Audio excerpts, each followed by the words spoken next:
धन्यवाद रणदीप जी। अमरिंदर सिंह।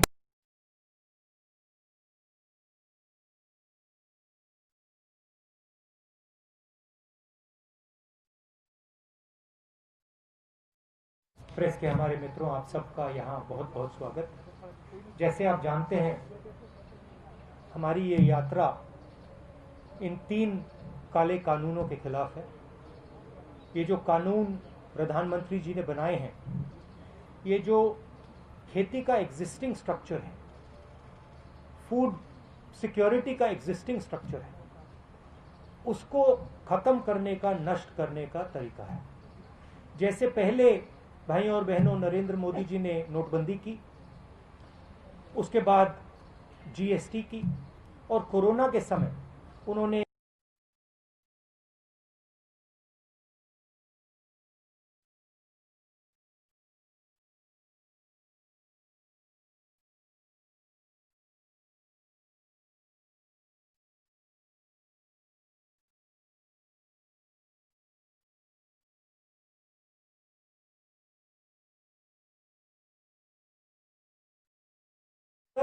ये एग्जिस्टिंग जो स्ट्रक्चर है, अगर ये टूटेगा तो पंजाब को भविष्य में रास्ता नहीं मिलेगा। तो हम एक प्रकार से पंजाब की, हरियाणा की, उत्तर प्रदेश की, राजस्थान के किसानों की और इनके लोगों की रक्षा कर रहे हैं। अब आप सवाल पूछिए। If you raise hands, I'll go one by one. Thank you. We'll go with you, Anand. Just wait for the mic. You raise hands, I'll note down, and then we'll do it in orderly fashion. Now, you are Beti Bachao mission, but before this आप Beti Bachao mission में हाथरस जा रहे थे। हमारे सामने हमने देखा था पुलिस ने कैसे आपको धक्का दिया। उसके बाद प्रियंका जी के साथ हाथापाई हुई। करीब 500 कांग्रेस वर्कर्स के खिलाफ एफआईआर हो गई है, जर्नलिस्ट पे भी एफआईआर हो रही है। योगी सरकार के इस रवैये पर क्या कहेंगे? पूरे देश को धकेला जा रहा है, मारा जा रहा है, पीटा जा रहा है। मुझे थोड़ा सा धक्का लग गया तो क्या बड़ी बात, कोई फर्क नहीं पड़ता। It's not big deal. हमारा काम है देश की जनता की रक्षा करना, देश के किसानों के साथ खड़ा होना हमारा काम है। ऐसी सरकार है, अगर हम खड़े होंगे धक्का लगेगा, लाठी लगेगी, ठीक, खा लेंगे लाठी, धक्का खा लेंगे, क्या है।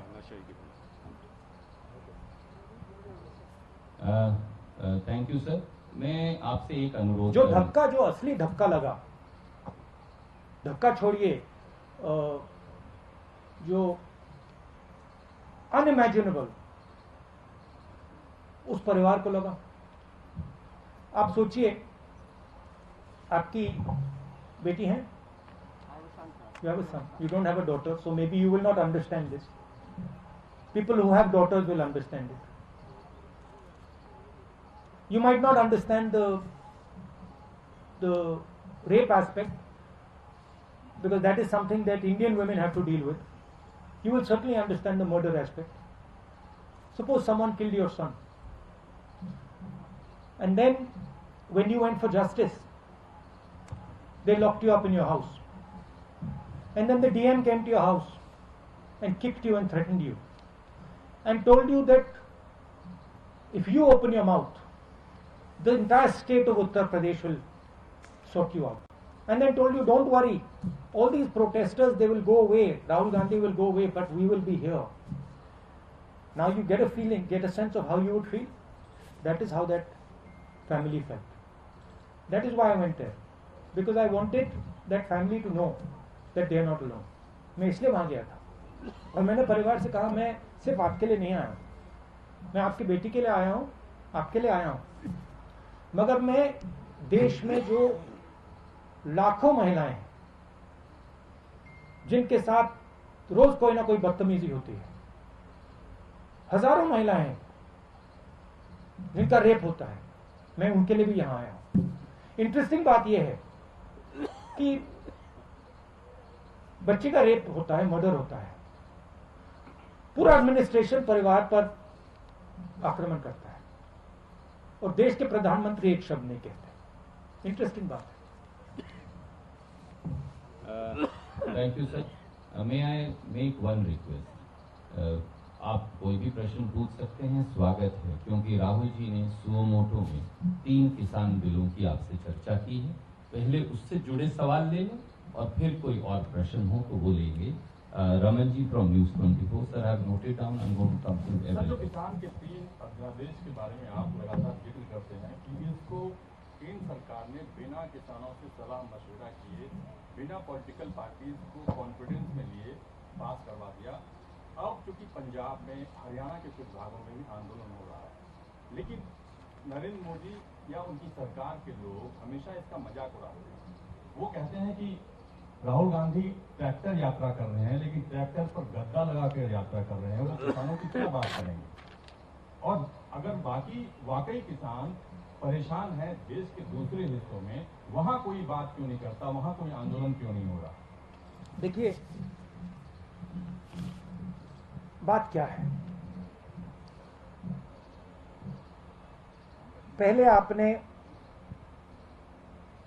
स्मॉल एंड मीडियम बिजनेस पे आक्रमण किया, उनको आपने खत्म कर दिया। फिर आपने जीएसटी, कोविड के समय आपने अपने 2-3 मित्रों की मदद की, लाखों करोड़ रुपए आपने उनका माफ कर दिया। मजदूर घर पैदल जा रहे थे हजारों किलोमीटर,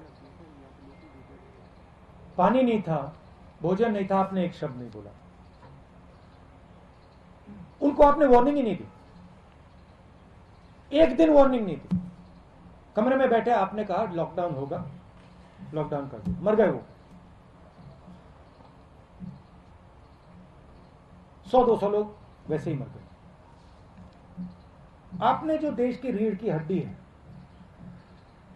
जो इस देश को रोजगार देती है, स्मॉल एंड मीडियम बिजनेसेस को खत्म कर दिया है ये देश।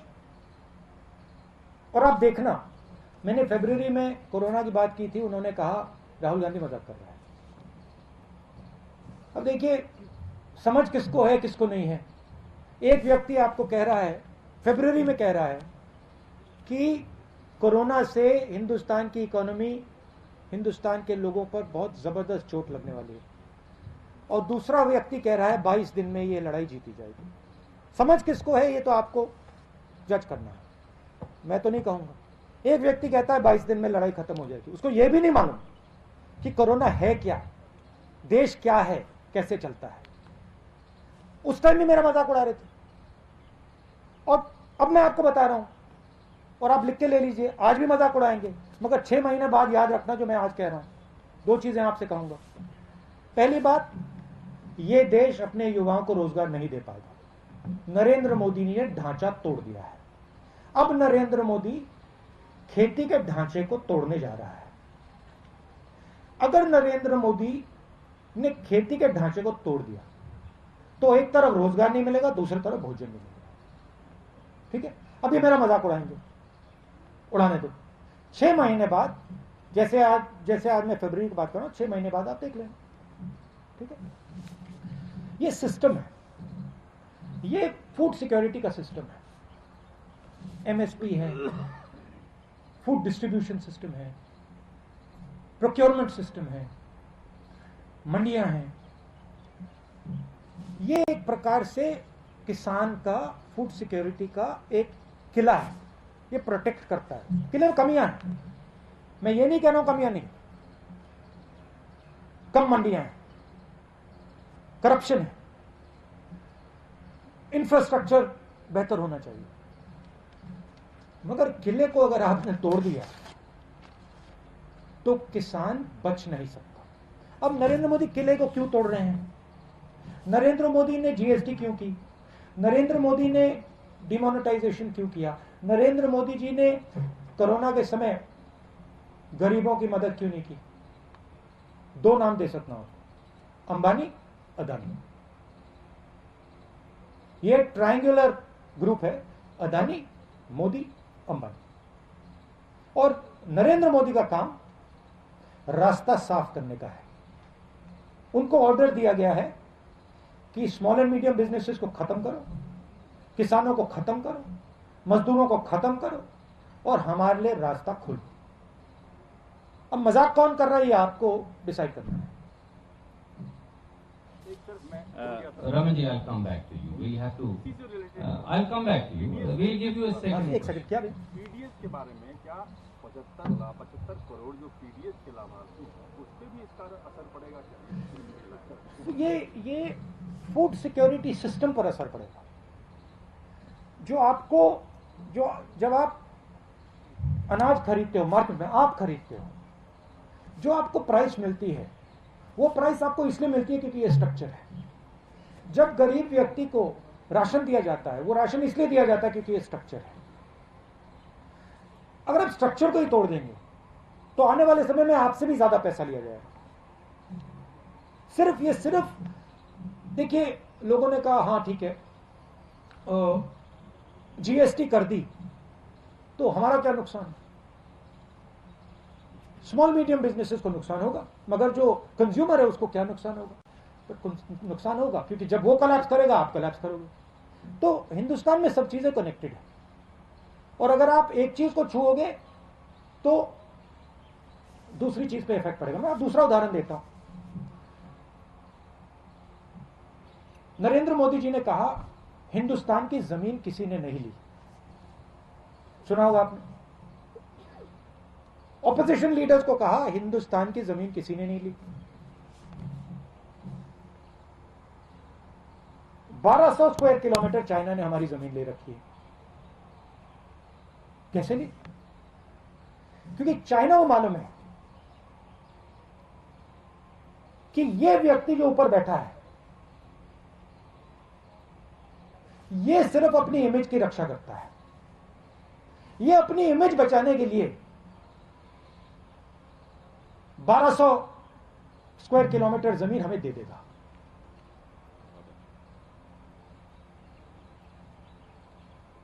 आप सिर हिला रहे हो, पूरा देश जानता है।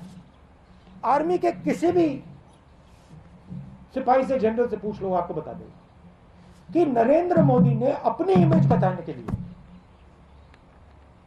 देश को झूठ बोला। भारत माता की बात करते हैं, भारत माता के 1200 स्क्वायर किलोमीटर नरेंद्र मोदी ने चाइना को दे दिए अपनी इमेज बचाने के लिए। रियलिटी, मानो ना मानो। इसके बारे में नरेंद्र मोदी क्या बोलते हैं? आप कभी बुलाइए उनको प्रेस कॉन्फ्रेंस में, ऐसे खुल के बुलाइए, बात कीजिए उनसे। वो आपसे इतना डरते क्यों? Thank you. I'll come to you, bhai. Can we have Ramandeep from Punjab Kesari Jagbani? I'll come back. मैं बताता हूं वो क्यों डरते हैं आपसे। मैंने बात सोची, रीजन एक ही है। चाइना से भी वो इस कारण डरते हैं और आपसे भी इस कारण डरते हैं। वो सोचते हैं चाइना हमारी इमेज खराब कर देगा, वो सोचते हैं ये जर्नलिस्ट हमारी इमेज खराब कर देंगे। नरेंद्र मोदी जी को सिर्फ अपनी इमेज में इंटरेस्ट है। टनल में जाएंगे, अकेले जाएंगे, वेविंग हो जाएगी, मीडिया पे पूरी मोनोपोली है, सोचते हैं कि भैया मीडिया दिखाएगा मुझे टनल में। तो उनको सिर्फ अपनी इमेज से ऑब्सेशन है। जो भारत में हो रहा है उससे कुछ लेना देना नहीं। मेरी फीलिंग है कि शायद नरेंद्र मोदी ये जो 3 कानून है इनको समझते ही नहीं, मेरी असेसमेंट है। राहुल जी, आप लगातार कह रहे हैं कि जीएसटी, लॉकडाउन और नोटबंदी ये गवर्नमेंट का फेलियर है, but on the opposite side BJP का कहना है कि ये हमारी अचीवमेंट है। वो दूसरी बार जीतने का भी हवाला देते हैं कि इसके बावजूद हमने इलेक्शन जीती। तो ये नजरिया अलग अलग क्यों है? और आपके अच्छा बताइए, जो चाइना को 1200 किलोमीटर दिया है ये भी इनका अचीवमेंट है क्या? बीजेपी बोल रही है सर ऐसा कि ये बोल रही है कि उनका अचीवमेंट है कि 1200 स्क्वायर किलोमीटर हमने चाइना को दे दिया। जीएसटी का, नोटबंदी का या लॉकडाउन का, बीजेपी का ये कहना है कि जीएसटी आई या नोटबंदी आई तो उसके फायदे हुए, और उसका जो रेफरेंस दे रहे हैं वो कि हम जीते, इलेक्शन भी जीत रहे हैं। अगर पब्लिक में इतना रोड था तो इसके बावजूद इलेक्शन कैसे जीते? तो एक बात मुझे बताइए, आप मेरे से मत पूछिए, ठीक है? आप किसी भी स्मॉल बिजनेस वाले के पास चले जाइए, दुकानदार के पास चले जाइए और उससे पूछ लीजिए, उससे पूछिए भैया जीएसटी से आपका फायदा हुआ या नुकसान, अचीवमेंट है या फेलियर है। फिर उससे आप पूछिए भैया एक बात बताना, ये जो डिमोनेटाइजेशन है, 500,000 रुपए का नोट जो रद्दी किया था, ये अचीवमेंट था या ये फेलियर था? मुझसे क्यों पूछ रहे हो आप? जनता से पूछो, जनता बता देगी। मैंने बहुत लोगों से पूछा है, छोटे दुकानदारों से बात की है, व्यापारियों से बात की है, किसानों से बात की है। वो तो कहते हैं कि भैया इन कानूनों ने हमें नष्ट कर दिया, खत्म कर दिया। आप जाइए, थोड़ा यहाँ से बाहर जाइए, किसान से पूछिए, पंजाब के किसान से पूछ लीजिए। ट्रैक्टर लिए घूम रहा है, सड़कें रोक रहा है। अगर अचीवमेंट था तो वो बाहर क्यों खड़ा है? पटाखे क्यों नहीं बजा रहा हो? बीजेपी के ये कहते हैं कि अगर ये failure I'll come back to you for a second question. Can we have Aman Sood from Tribune? Just let her pass the mic to you. Hello. Yeah. Rahulji, there is a general perception across the country that an opposition with the Congress and other stakeholders is not as strong, and the BJP is able to take up China for that matter, or do the Jammu Kashmir. Can you put the mic?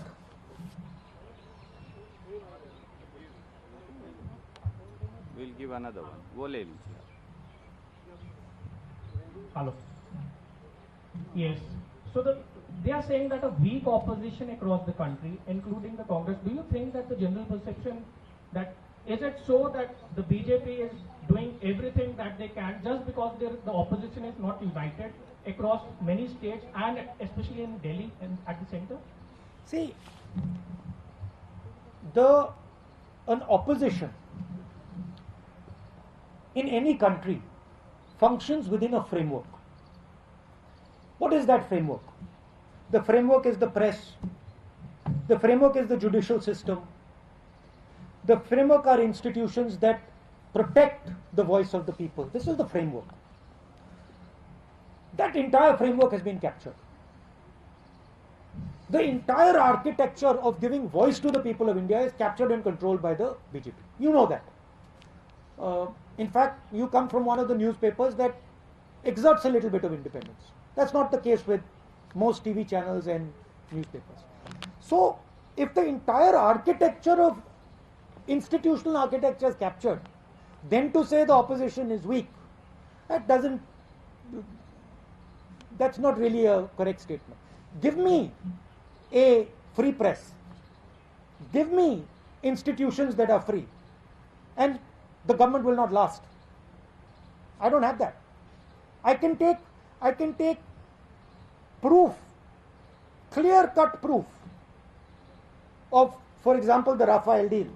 I can bring it to you. You don't show it. Right? So, at a certain level, frankly, you're also not doing your job. And it's okay for you to blame the opposition and say, well, you know, the opposition is weak. But, my friend, you're also walking into slavery. Right? You're also walking into a place where you will become very uncomfortable. I'm fighting for it. You in your own way, I'm sure, are also fighting for it. But it is a bigger thing that is happening. Today, it's quite amazing. I don't think there is any other country in the world today where another country can occupy 1,200 square kilometers of its land and the media says nothing. Then I don't think there's any other country. I'm thinking about it. I think even in, the weakest country, they will make a noise. India, they don't make a noise. The whole thing's captured. I went to Uttar Pradesh. Girl is raped. Neck is broken. Administration is attacking her. Administration is attacking the family. It's amazing. It is the result of a complete capture of the soul of this country. And it's a forcible capture. If it was captured with affection, I would be the first to stand by it. But it's a forcible capture. That's what we are fighting. And you will see, this fight will become more and more aggressive. Thank you. Arun Singh ji.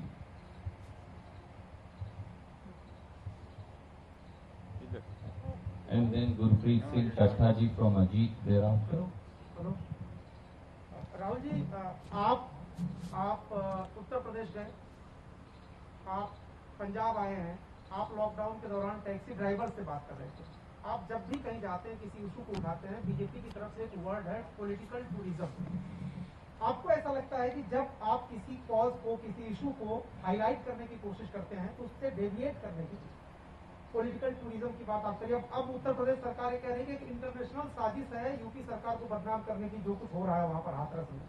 या यहाँ पर आपसे सवाल ये पूछा जा रहा था कि गद्दी लगी थी, आप उस ट्रैक्टर पे बैठे थे। नहीं, मगर ये सवाल कभी नहीं पूछा जाएगा कि नरेंद्र मोदी ने 8,000 करोड़ रुपए के लिए 2 हवाई जहाज क्यों खरीदे। $1 बिलियन, 8,000 करोड़, उसमें कुशन छोड़िए, उसमें तो पलंग है पूरा। मतलब एक पलंग नहीं, 50 पलंग होंगे उसमें। ये नहीं कहते कि भैया हमारा जो प्रधानमंत्री है उसने 8,000 करोड़ रुपए का जहाज खरीदा। क्यों? क्योंकि उसके मित्र ट्रंप के पास जहाज है 8,000 करोड़ का, तो उसे भी चाहिए। ये नहीं कहते, ये कहते भैया राहुल गांधी, अमरिंदर सिंह जी गए, ट्रैक्टर पे बैठे थे, किसी ने कुशन लगा दिया।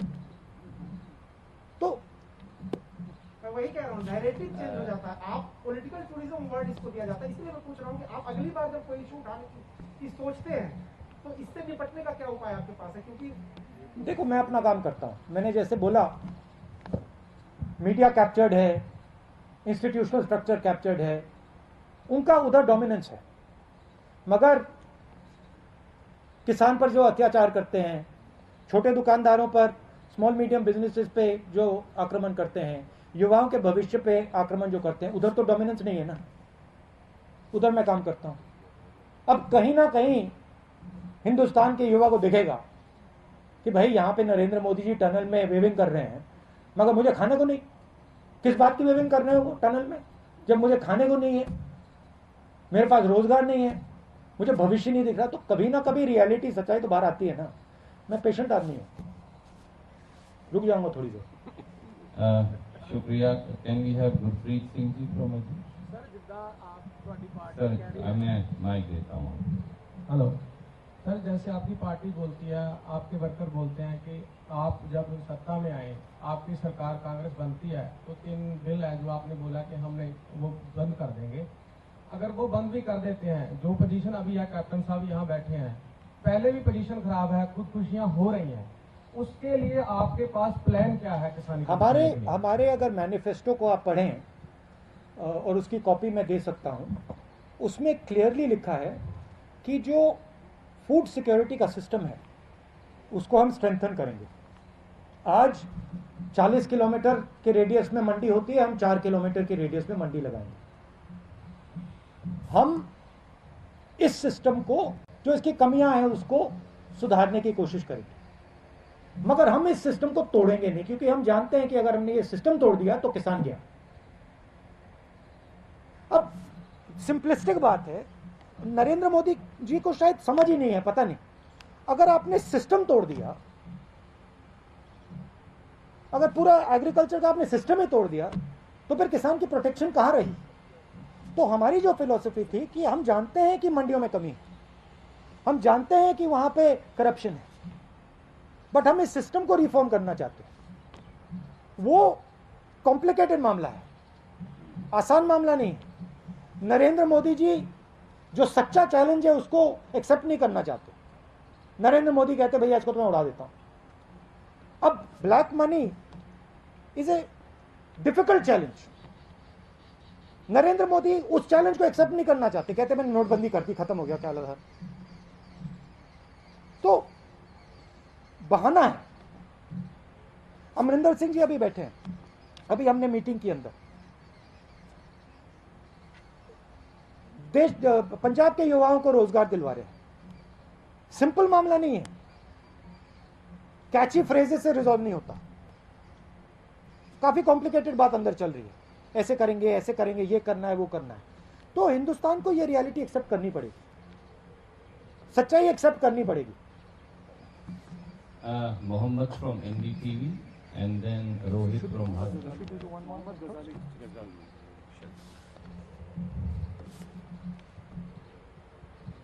So you have been mentioning in your speeches that you will save the federal structure. You are fighting this for saving the federal structure. In 1970s, the Punjabi Suba movement in Punjab was also for extending the federal structure, and it was crushed, and partly it is blamed on Congress party also. So why Punjab and Punjabis should trust you on this? Punjabi should see my actions, right? And I can tell you, if you look at my political career, you can see my actions. Don't just look at my words. I came to Punjab, and I've learnt a lot from the Punjabi people. In fact, if you were to ask me, you have given me more than I have given you. So I have in a sense, a debt to you. Qarz hai. So in my mind, I believe that the people of this state, they have a particular spirit. That spirit has taught me quite a lot. I'll tell you a small story. I remember, and this has never left my sister or my mind ever. It will never leave. I remember when in 1977, my grandmother lost the election. There was no one in our house. Nobody. But there were Sikhs in my house. She was protected by Sikhs in 1975. I'll never forget that. Right? So I have, in my mind, it's a strange thing, but there is a debt that I feel I owe the people of Punjab. It's strange. In a similar way, I feel I owe a debt to the people of Tamil Nadu.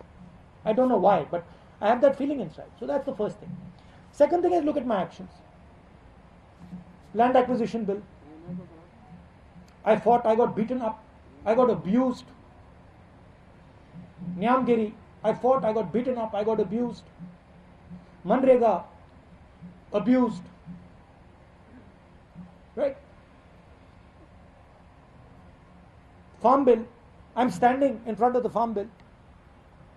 I'm standing with the people of Punjab and saying, look, I've come here, I'm standing with you. I understand this is a risk for your future.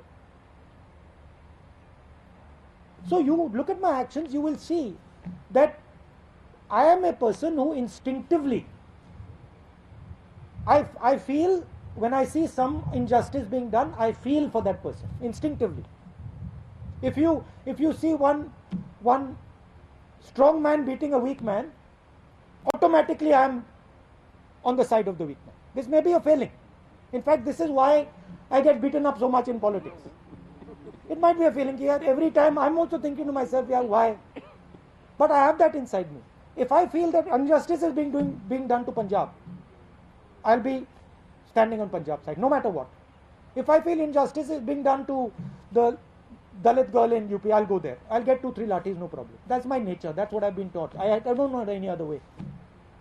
And frankly, I can see right now that my political path would have been much easier if I didn't have this. अगर ये मेरे अंदर नहीं होता, but वो है, अब मैं उसको कैसे निकालूं? That's why people of Punjab should trust me. Thank you, sir. Rohit from Bhaskar.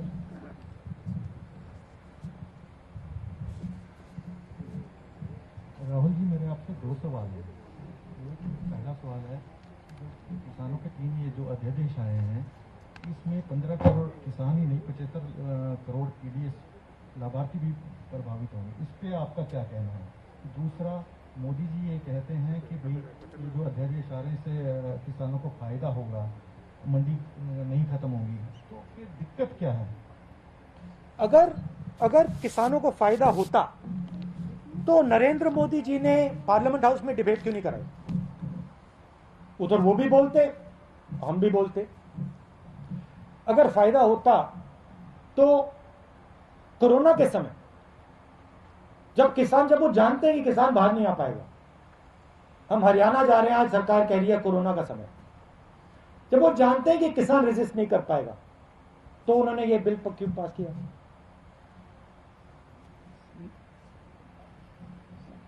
ऐसे प्रेस कॉन्फ्रेंस में बैठ के क्यों नहीं बोलते नरेंद्र मोदी जी कि ये किसानों के हक में है? पंजाब में आगे क्यों नहीं बोलते? पंजाब के किसानों के साथ खड़े होकर क्यों नहीं बोलते? पहला सवाल, जैसे मैंने कहा, ये एक सिस्टम है। ये सिस्टम हिंदुस्तान का फूड सिक्योरिटी का सिस्टम है। इससे सिर्फ किसानों का नुकसान नहीं होगा, इससे कंज्यूमर का भी नुकसान होगा। किसान की जमीन जाएगी, उसको सही दाम नहीं मिलेगा। नरेंद्र मोदी जी कहते हैं मंडी की कोई जरूरत नहीं। हजारों मंडी है हिंदुस्तान में, मंडियों में वर्कर काम करते हैं, स्मॉल ट्रेडर्स हैं, किसान जाता है, लोडर्स होते हैं, लाखों में होंगे हिंदुस्तान में, उनका क्या होगा? अंबानी जी, अदानी जी ऑटोमेट कर देंगे, मशीनें लगा देंगे। ये जो लाखों लोग हैं जो आज एग्रीकल्चर सिस्टम में काम करते हैं, तो क्या होगा? ये सब गुलाम बने। तो ये रियलिटी है। Thank you sir. अब एक बात, आप सबका बहुत बहुत धन्यवाद। आपने मुझसे इतने सवाल पूछे, मगर इनको तो आपने स्कॉट फ्री छोड़ दिया। तो इनसे भी 2-3 सवाल पूछ लीजिए। आदरणीय अविंदर सिंह जी विशाल, प्लीज टेक द माइक। दोनों से ही है। नरेंद्र मोदी कहते हैं कि इच्छा शक्ति की कमी थी, इसीलिए उन्होंने 3 जो बिल थे वो लागू कर दिए जब टनल पे गए थे।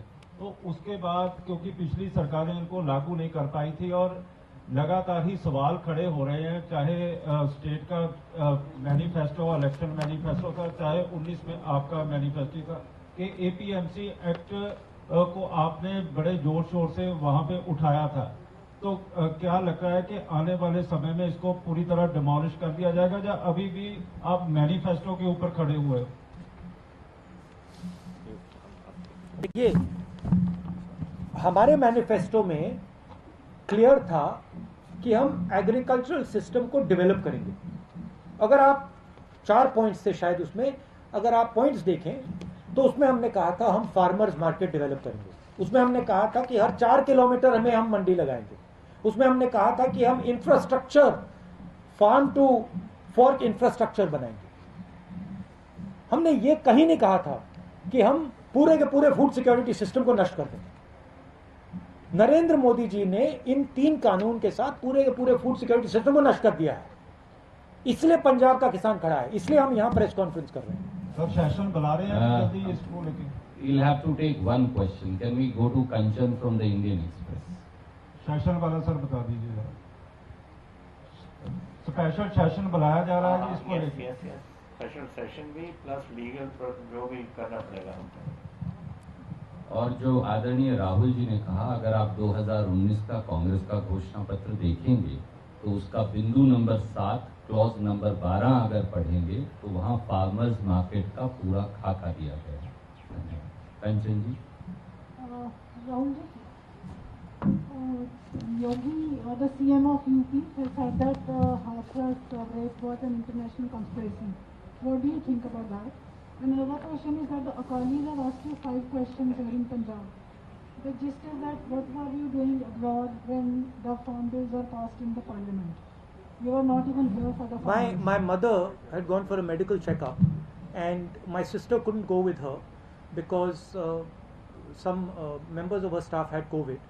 So that is why I was with my mother, helping her through a medical checkup. I'm her son also, after all, and I have to look after my mother. Thank you. And they were, and madam, they were supporting that ordinance. The other thing is, yeah, of course, which the Akalis won't tell you, is that they have worked with the BJP. उनके साथ BJP साथ उन्होंने सालों काम किया है, और जब ये 3 बिल पास हो रहे थे उनकी मदद अकाली दल कर रही थी। तो वो तो पूरा पंजाब का किसान जानता है। आपका दूसरा सवाल क्या था?